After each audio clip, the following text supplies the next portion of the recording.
he describes me as trying to do like full body every day. I think he came from a bodybuilding. Yeah. Compound movements. Multi-joint. Yeah. Welcome to the best hour of their day podcast with your hosts, Jason Fernandez. And me, Jason Ackerman. With more than 20 years in the business, As both coaches and affiliate owners, our passion is to help create world-class affiliates. and coaches by building Better boxes. Welcome to The best hour of your day. Bradley, Bradley. how was the Behind the Knowledge? Bradley. It was fun. It's been fun. I had a conversation with them 2 days ago, I think. Yeah. And it was super fun sitting down with. Hey, we have a bone to pick with Brad. We do? Yeah. Do you want to do it on the show? We're doing it right now. Is this All the right. show? This is live. This is actually being live streamed out to the universe right now. I love it. Have you been on Brad's podcast? Oh. Have I been? Nope. Neither of you You have. know who else has been on Brad's podcast? But you know who has been on Brad's podcast? Christian, probably. The rest of our Katie. Pat. Katie Lindsay on? came. He had somebody on the podcast we haven't hired yet. He's doing our, he's like the I'm minors. scouting. Yeah, I'm scouting for you all. That's the right Making term. sure they're a good fit. Katie this used is to have a podcast. Are you our Savannah Bananas? That's right. You're Yeah, like we're the more fun, Yeah, upbeat one, got and it. you guys Okay. kind of, he was very serious. I have seen, We're gonna cancel you, Brad. you've had some good guests on your podcast. Yeah, it's been a lot of fun. The goal being have conversation with people who are passionate about helping people. So massage therapists, chiropractors, doctors, a lot of coaches, sports psych folks. So it's been fun just to have good conversations about how to help people get a little bit better. You know, maybe entrepreneurs in the fitness space, those that help other affiliates, level 4 coaches, People seminars. that are specializing in the betterment of the entire CrossFit affiliate. helping boxes be better type of thing. You know, I'll have my assistant reach out to yours. We'll see if we can get you on. your assistant is also Katie? Oh, that's why she's been buying all those new toys. Well, if we're rolling, Double dipping. Yeah. we're here with Brad Marshall, Greater Culture CrossFit, longtime friend. Listen, spoiler alert. People send me shirts all the time. I do like that shirt. I rarely ever wear them. I give most of them away, but I wear the Greater Culture Do you like shirt. that one? I do. Got that one in Nashville? Yeah. And what's interesting about that shirt is it's not a shirt that I would pick out. Color and everything, but when I put it on, I'm like, I really like this shirt. It's a good shirt. Did you give me one? Yeah, you did get one. Which one was it? I'm trying to think. I must It's have like it. it's not this color. It's No. like maybe a darker shade of this color. Same I like print this color, one. I think, but it's got your.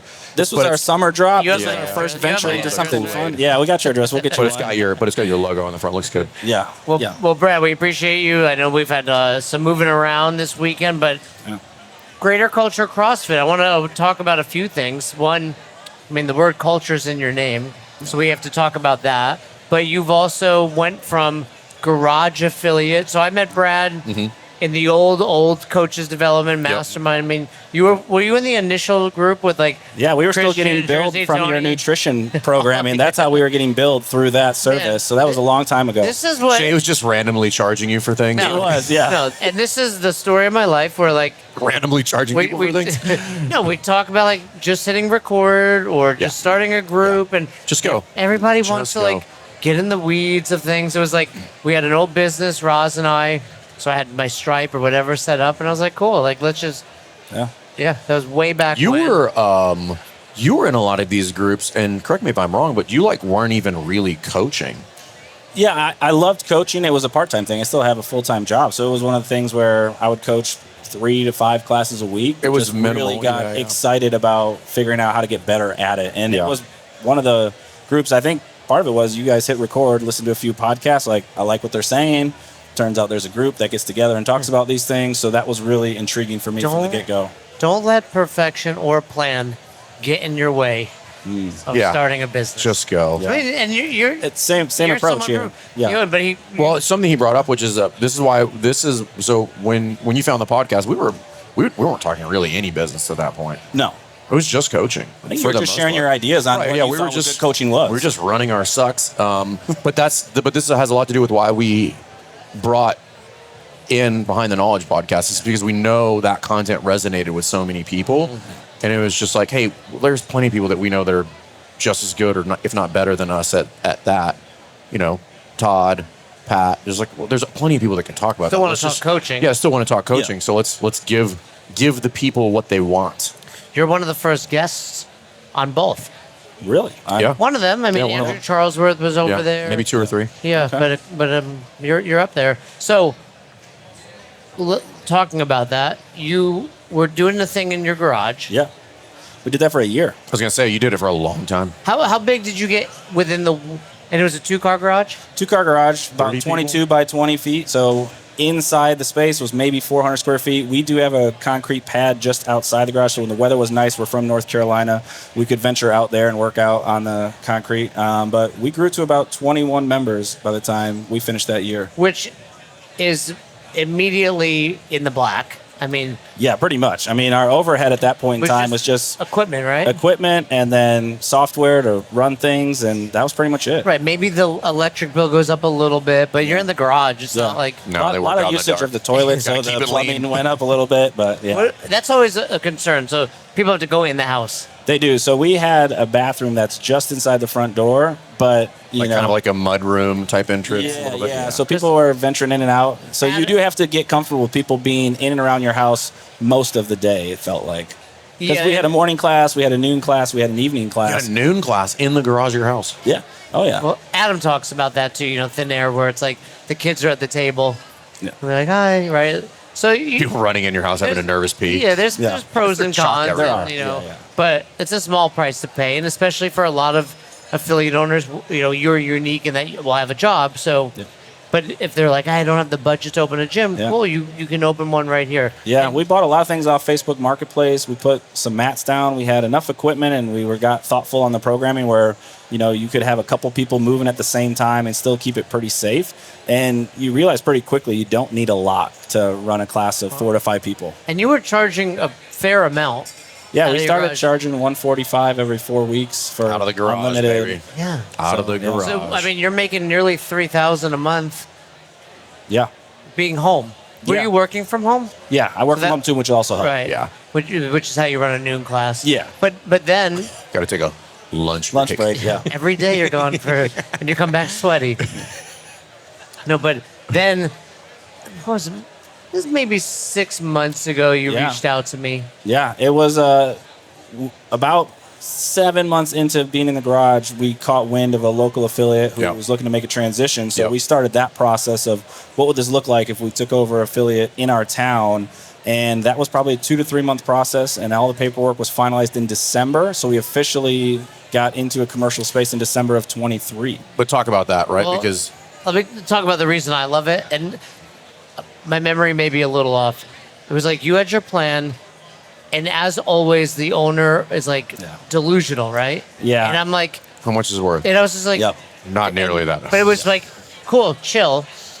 And I remember like you did, and then it was like a month was or two on, goes it was by, off. Yeah. Yeah, things And then have it a was way on. of working out. Yeah, where yeah. We made an offer, and he came back, said, nope, They too had, low, I'm uh, going somewhere else. Third party, right? Yeah, Yeah. A broker was involved, and we were really bummed. And all of a sudden, we got a call maybe a couple weeks later. It's like, hey, he wants your offer, and he wants it now. And we're like, as is? Yep.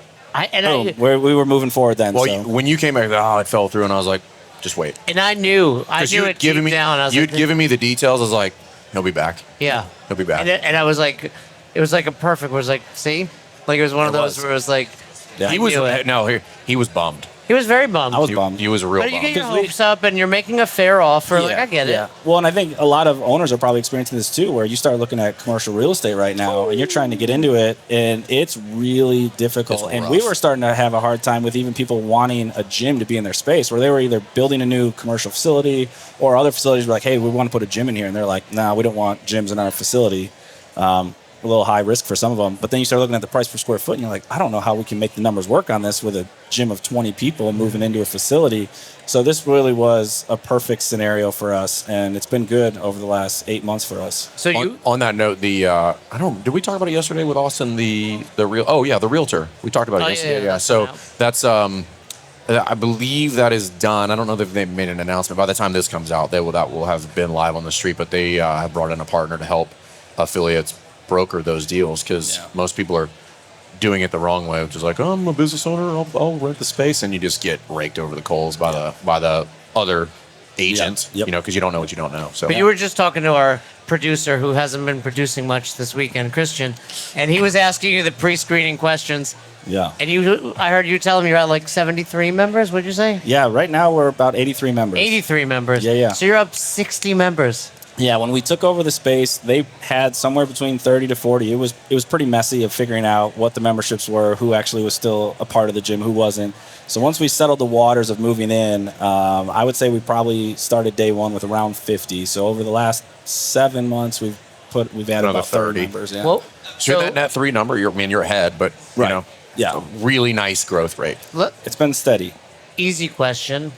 You had 22 members making X. You have 83. Are you making more? Money? I mean, not just gross, obviously. Yeah. It's obvious, I but, get you. We're close. but that's a big close. point, right? Because what everybody's like, I need to do this to make Right. more. Yes. It's over 60 members, Correct. and you're we're about almost the at the same. same part in terms of like revenue and profit. And things now like that. the truth story is like there was a cap in the garage. Correct. Right. So yeah. at some point it will rectify itself. But right now there's always that gap of Yeah. it's not. And I feel like I'm working harder and I have to leave my house. No one's peeing on the floor of my mudroom That's bathroom true. anymore. But It's very true. And I've had some of those conversations with Adam and how content he is in the setup he's got. you're not Adam. First of all, don't let him fool you. Once in a while he'll reach out and be like, Jay, I want to go do I'm like, no, you're not. I know. Because like I'm envious of Adam. Yeah. In a way where like, You're agoraphobic. yeah, and he doesn't. He said, "I've set up the You don't wrong wanna leave business. your I have to house." go to Texas." No, but I don't think you've really grown Best Hour CrossFit very much since you started. I lost a member. It's down. He's net zero at this point. I'm barely trading. There's no one here. Madison comes in, just throws shit around, and leaves. Takes a poop on the floor. No, but I think that's important because the misconception is just in business. Like this isn't a real thing. Yeah. But both you, Adam, we talked about Jimmy Nixon. There's a handful of other people where it's like, it's a very real thing. Like, Yeah, and I would say the other thing too is being patient. I know I've talked to you about that because when you start something, you want to start seeing, the fruits of your now. labor right I away. want it So you're like, now. I want to get members. Okay, I started this business, bought this space. We want to be profitable now. We want to hit 75, 100 members now. I And made you're a website. Why aren't they joining the gym? Yeah, so like that ability to try and be patient with things has certainly been a challenge, and I would say something I'm working on, day in and day out. Push Press is the easiest full suite software that you can get to run your business. One of the best things about Push Press, I would say, is the customer service. Hands down, they are the best. We know them all by name.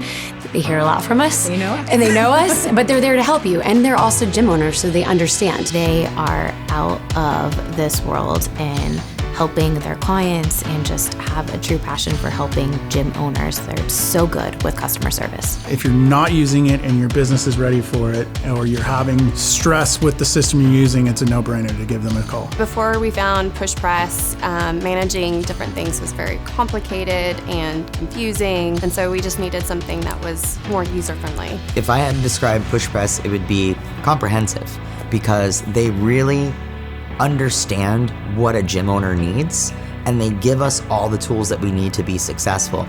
In fact, I don't think I've ever talked to somebody from Push Press that didn't own a gym.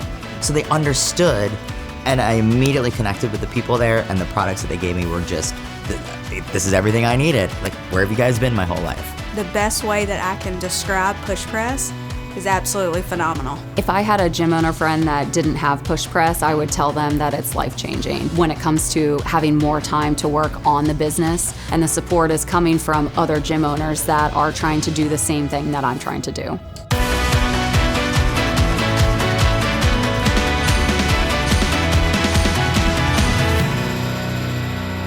Well, let me ask you this. Have you seen, if I was to guess, I think I could guess a couple things, but what are some of the things you learned in the garage that you've now realized are beneficial skill sets when you move into an actual brick and mortar space? Yeah, to me, the connection piece is probably the number one, because when you have classes that are 3 to 5, it is really easy to connect with people for the full hour. You know everything about them. about them. You remember their Fran time, their deadlift, right? And now, I had coached when we had classes of 10, 15, 20, and now getting back to that, you're like, wow, I forget how much you have to be on just to get the class through within the timeline and coach everybody and this and that, but you don't always get those opportunities to connect as much as you might like and be like, oh man, I haven't caught up with you as much as I would like to in that hour with a bigger class. So that's what kind of readjusting to, of like space and equipment and timelines and coaching and what that looks like. We're 12 to 15 in a class versus 3 to 5. Yeah, I mean, threshold is a thing in coaching, right? So if you're spending a lot of that mental bandwidth trying to keep the timeline and remember how to push the knees out, then it gets hard to kind of like pay attention. Like, what's Brad got going on today? Yeah. You know, like, and I've noticed that even with our staff and our coaches now is the same thing where, you know, we have our evaluations and we want them to work through the logistics and all of this at a high level, but then you start layering on, hey, we also want you to get to know these members. Right. And when you have a big class in front of you, it's hard to do all that. So trying to be thoughtful on ways we can still maintain connection and staying up with folks even as we grow. Right. Let's dig into that, because we talked about this the other day, how you can systematize presence and attitude. Mm-hmm. What are 3 ways you're trying to do that at the box? 3 ways you're helping your coaching staff do what you replicate the 22 member experience. Mm-hmm. One of the things we did, and we stole this from Marcus and you all, but we had a meeting recently. You didn't steal, we taught you. Yeah, that's true. You taught us. We gave you. You gave us. Empowered. Yeah. We did the ideal class experience exercise with them, which was really helpful for our coaches meeting. So we laid out if you are an athlete and you're walking into class, what do you want to get out of this hour? Yeah. What is going to help you to make a really great experience? And mapping that out, everybody had very similar things. So how we systematize it then is we put that into the evaluation where, okay, you're going to ask a question of the day because we're going to build that into our timelines. And we're going to have those moments where we want you to ask the forward for these different members and be able to tell us, or at least communicate what's going on with them. We're going to do on our end the ways that we can shout out PRs and class attendance milestones and all these things. So the coach has a little bit of awareness. Hey, when I'm walking in this class, this person's celebrating their 50th class. They're going to sign the banner. You're going to take a photo with them. So there's things we try and do to keep track of their journey, and then we'll try and educate and help them when it comes to on the floor coaching, what that can look like of, hey, how do we show up to class with some excitement, some confidence? How do we ask a question of the day? When we're working through our strength piece, what does that look like to go talk to them in between sets? Like, yeah, you're coaching them, but we also want you to start asking those questions and seeing, hey, how was your day? What's new with the kids? What's new with your job? Those types of things. So those are the things that are on my mind, and trying to convey those and impress upon them. And then we can track through evaluations and just watching and observing, are they able to execute or are they not on some of those items? You've done it well. That's a really good explanation of the ideal class experience. What you said at the beginning of, like, I remember learning it with Fern, and it was like, that was a change in mindset. Like, what would you want? Yeah. Well, I'd want the class to start on time, and I'd want to be done on time. Yeah. Cool. Like, I want the coach to say my name. Let's bake that in, right? I want them to say my name. I'd want it to be fun. And Yeah, they're like, well, everybody has different interpretations Right, of fun. but- I'm like, but what unanimously is What's fun? It's fun like is laughter. your name, Yeah, right? You have laughter. people laughing. So we've had quite a few affiliates talk about taking over a box. I was a member. But yours is a unique experience where it wasn't just I'm taking over, but it was almost like Brady Bunch, if you will, right? Like, I'm not only moving in and going to be your stepdad, but I'm bringing my own 3 kids along with me. Right. Yeah, it was. That was a challenge, and when we tried to navigate, I remember having some conversations with you two about that. Of what do we do? Do we tiptoe in there? Like, do we go purple immediately? Like, we took the approach of, we felt very strong about our brand and our culture and what we created, and we wanted to share that with everybody. So within the first 2 weeks, the entire place got a cosmetic makeover. We had meetings with all the folks who were there. We had town halls of like, hey, here's what's going on. Here's who we are. Here's what you can expect. But it was, if you want to call it an aggressive change of pace of like, here's where the direction is we're going, and we're going to give you that opportunity to see if you're on board with this, and if you like the way we're going. If we're not, totally fine. Plenty of other gyms in the area we can recommend you to, but we went a little bit more aggressive because we didn't want to tiptoe. We were like, we feel very strongly about who we are and what we want to do, and we want others to have an awareness of what that looks like. And that, and I was just talking to a couple out here a minute ago in between shows that they had just recently, I think they said like a month ago, bought a box. And it's different, right? Like there's definitely times where like go in there and I'm just like, it's gonna be a hard turn. No. And there's other times where it's just like, you should probably make this a little bit more gradual over time, because like but you guys were walking in with a good cohort of people, right? Like, so you were able to immediately like inject your culture in there because like those people were the culture.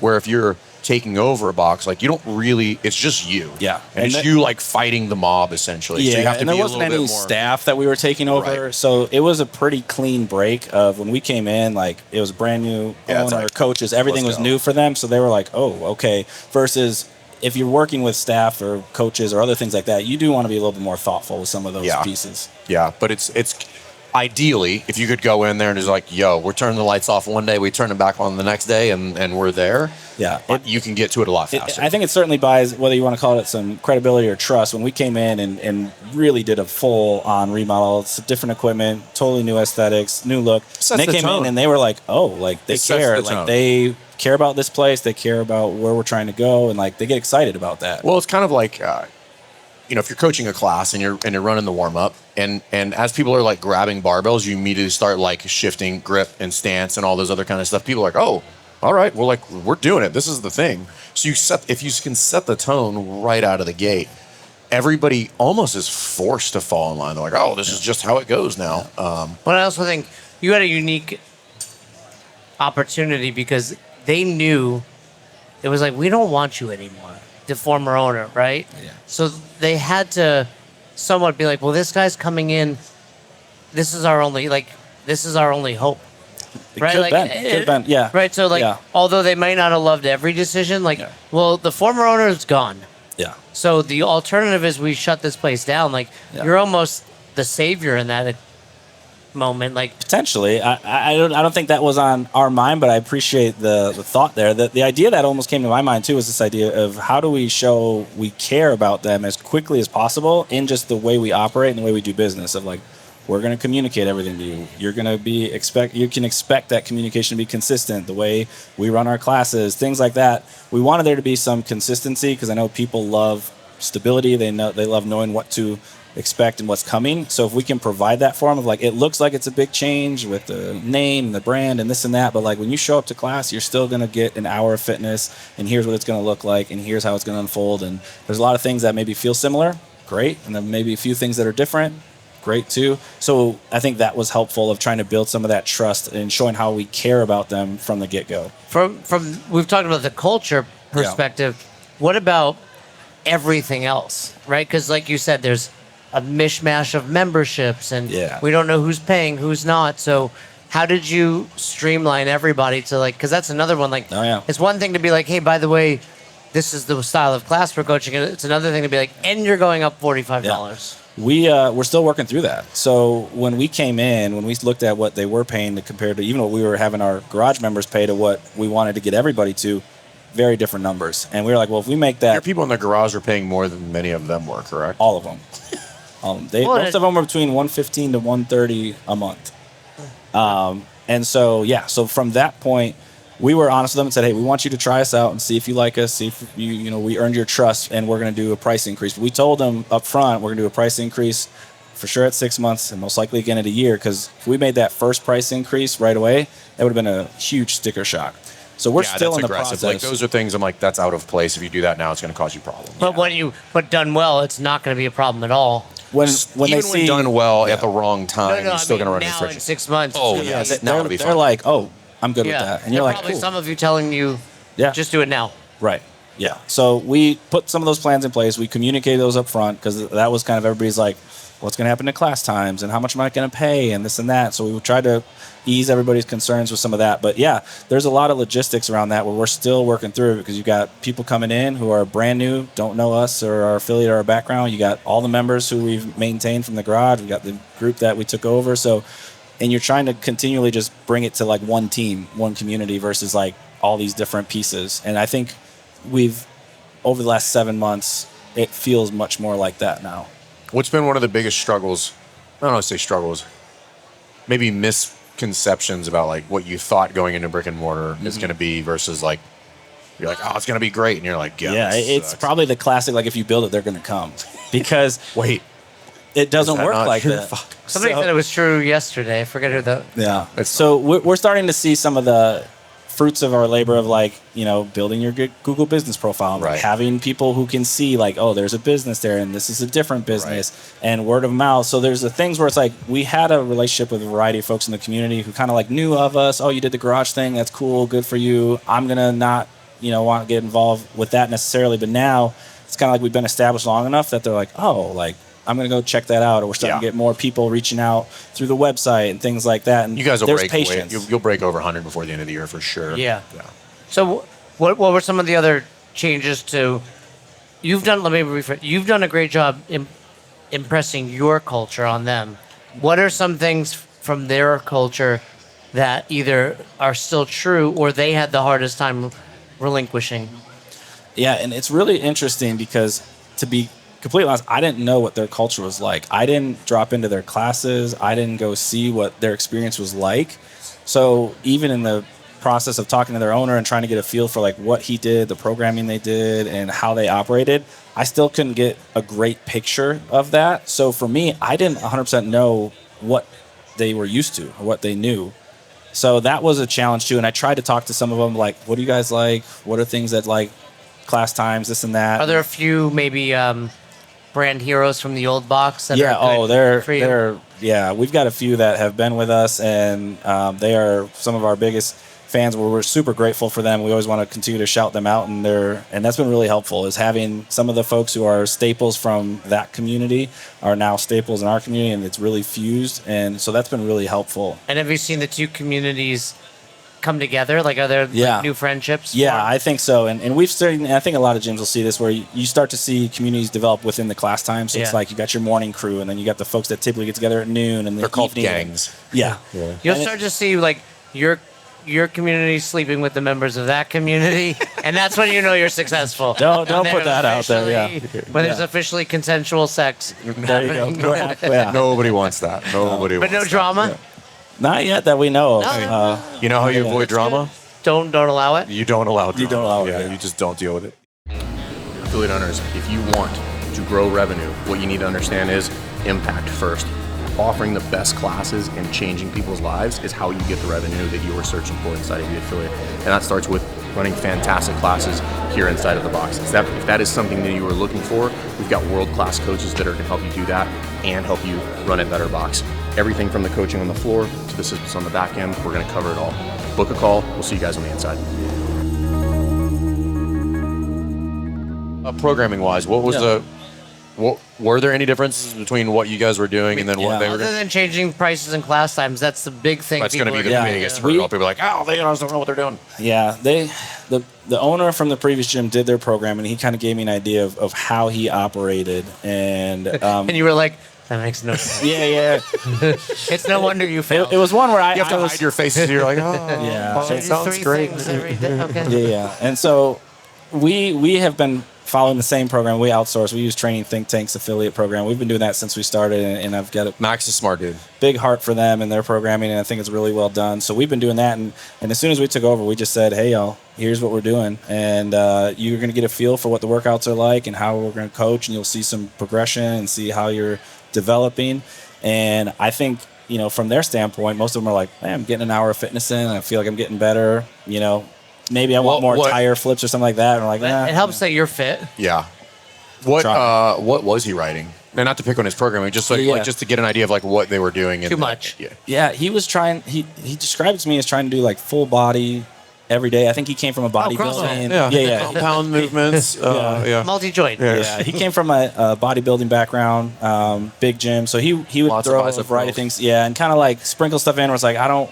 If you don't come on Mondays, I don't want you to miss out on squats, so we'll spread it throughout the week and this and that. So like there was certain tenets within CrossFit that I was like, oh yeah, that sounds like classic CrossFit. But I don't think it was too far of a departure from where we went to that they were like, whoa, this is completely different, and like these movements are all new to us. So I think they one of the that. things when this is back 2017 when we had purchased a gym, and I regretted was being overly aggressive about switching the programming because you just run a bunch of people off immediately for no reason. I've been having that conversation with a lot of people as soon as you've been doing CrossFit for a year, you earn your expertise in programming because everybody is an expert in programming as soon as they've been a year. It's my 1 year anniversary. I am an expert. I am now a doctor. I do love those comments too where somebody's like, that programming's terrible. I'm like, do you know anything about programming? No.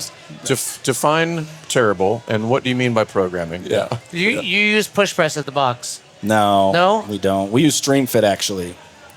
Cut that out. This podcast is sponsored by Christian push led press. me wrong on that one. Christian, you steered me wrong, and you're fired. Yeah. So that's awkward. At least there's a reason for your firing. Yeah. No, it's called cause. They actually I know they've got a great product. We've looked into it a little bit. When we started in the garage, we actually good news is now because of that snafu, they're going to give it to you for free. Yeah, it's free, Dan. Thank you. Greater Culture uses push press now. Well, there goes the next line of questions I had for you. So 7 months in the new space. Yeah. Okay. And then I forget what time. So we're getting ready to kind of like to flip over into Q4, right? Or in the middle of Q3. Yeah. So what do you guys have outlined for Q4 or Q3? Like Goals? as far as from a planning standpoint, goals. Yeah, it's funny because as soon as we establish our goals, we're like, oh, we'd love to hit this number at this certain time. Things change, and so we've still tried to stick to the +3 net every month, and that would help us to get to about 100 by the end of the year, which would make us feel really good. On the flip side of that, we do know, there was a price increase we just did in July, and we'll have another one in December. So there's certainly those aspects as well of like when you start. What's the second one for?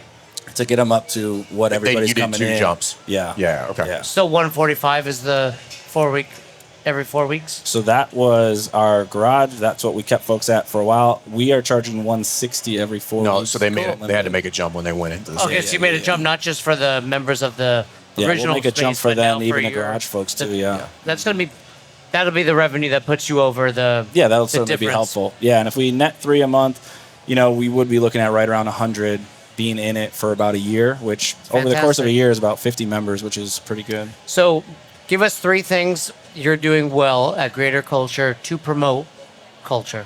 Mm-hmm. One, I would say, is our communication. They get a weekly email from us. There's what's on Coach's mind in there. I love. So what are some things what's a weekly email look like? It's just like, hey, it's Tuesday. Yeah. So we've got sort of our breakdown where we've got a quote for the week. We do all of our athlete highlights. So you're going to see birthdays, PRs, people hitting milestones, events going on at the gym. All of that's up there. Whatever's new, like if it's a new podcast episode, a new event coming up, things like that, they get a call out. And then at the bottom is usually a blog where I'm trying to give like 4 to 5 paragraphs of like, hey, here's a quote, here's an idea, here's something I experienced this last week. Here's what I think it could be relevant, could be helpful for all of you, and what we can think about or take away from this week. So they get that every week. I think most affiliators hate social media and doing that. But what you have done well, and I'm curious if it comes natural to you, but you're essentially creating content that falls in line with like things that are professional in nature, meaning like you're writing blog articles, right? And people don't write blog articles anymore, like Boucher does, and he sends them to us every month. But those are super helpful for a number of reasons, right? Number one, I think it's beneficial for you as a professional to write. Like we talked about this yesterday with Jocko. Be like, hey, like writing things can help you, figure out some of your thoughts, form, articulate ways of conveying information that may be complex. It's also, there's long-term strategies for those too with regard to SEO, right? Like writing a blog has long-term implications if you do it inside of a strategy. And then doing the podcast. Yeah. So do you, because I know you've interviewed, basically everybody but Jay and I, so do you interview your members as well on that podcast? I haven't yet. That's an avenue I want to venture into. So we've got a couple things. The one is it's just fun conversations for me to have with other professionals in the field of like, what are things I can learn from your field and what you do well and how you operate.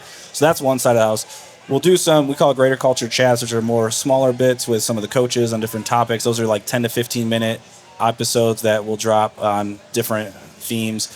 That's sort of the next avenue I want to venture into. I feel like we've built up enough. Best. Yeah, we've built up enough credibility, and like we've got stories now that I'm like, okay, I really want to figure out how do we tell your story in a way that's meaningful, it's quick.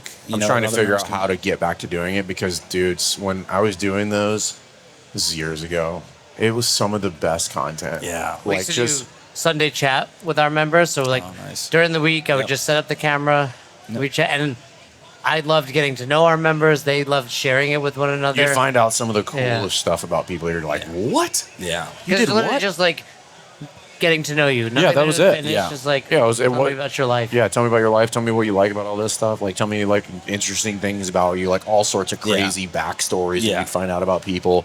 And then members would be like, I had no idea that Jenny did whatever. You know, she climbed Mount Everest, and you're like, damn. You know, that's what I found to be the fun part. Is like that stuff is what's enjoyable for me. Is like having the conversations, getting to meet people, and trying to figure out ways to like share with others. So I think from that standpoint, like you mentioned, creating content, but it's fun for me. Like I enjoy doing it. It's not like a nuisance of like, I gotta hop on the podcast. It should be fun, right? Like this is why Jay and I can do 1,000 podcasts, is because like this is fun. Like we get to talk to people. You're talking to people. Yeah. That you happen to like. Exactly. Right. So you talk about the newsletter and podcast.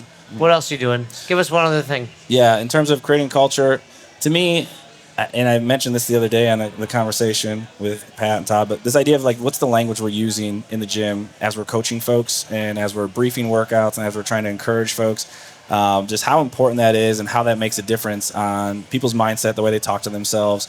So for me, it's like, okay, I have all this, what they call it, background training, etc. But it's like, how do I get others to get on board with that so they coach and influence others in that way? Because that is a huge factor in somebody's experience and how likely they're to be consistent, what their life's like outside of the gym, and it's a very untapped area. Give us an example. So you're talking about language, but like what's something that you are really trying to emphasize in that language? Members will joke, but if they say this sucks or I hate this, like we'll catch them and be like, we don't say that. Like, hey, this is hard, this is difficult. Yeah, it might be challenging, but when people are like, oh, I hate burpee, oh, this sucks, and you're like, no, we don't say that here. And so we try and reframe and redirect of what's a different way we can think about things that might be not the most enjoyable. It happened the other day. They're like, oh, we don't say scaling. I'm like, why? I don't. It's like, oh, it's a negative term. I'm like, it's negative if you make it negative. Yeah. Or like, I don't. Why? It's a positive at my gym.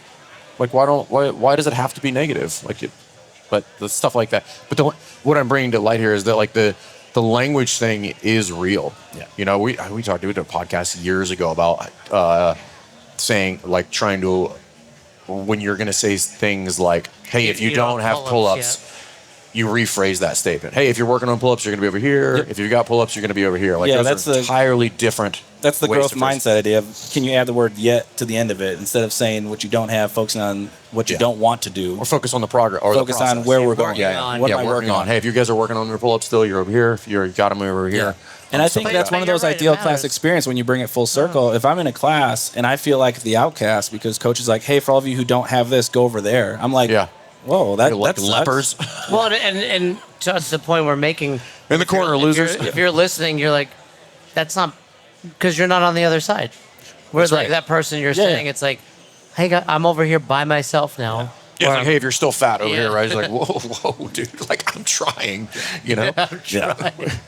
But that's an extreme version of that. It is. And it may not, you would never say that, but like, I have to understand there are people in the class that when you say something that seems mundane, like, if you don't have pull-ups, like, that's how they feel. Yeah. You know? Well, and I think about the way we talk to ourselves and how that can put us into stress states. You know, you think about working out, it's a stressful scenario in and of itself. If I'm sitting there and I'm hoping that this is going to be my opportunity to get away from work or whatever else is going on in my life, and I'm at the whiteboard and someone's like, hey, we got a brutal one for you today, this one's going to be horrible, and you're like, why am I here? Why do I want to take part of this? You're definitely not going to want to do this today. Like, exactly. Like, I'm already here for stress level. Now I just elevated it even more. So, I mean, there's a time and place. Like, or they're like brand new. Yeah. Right. So instead, like in an example, to say that, like, hey, right around round 4 is when this is going to get very mentally challenging for you. Yeah, exactly. Like, I want to say it's like very different.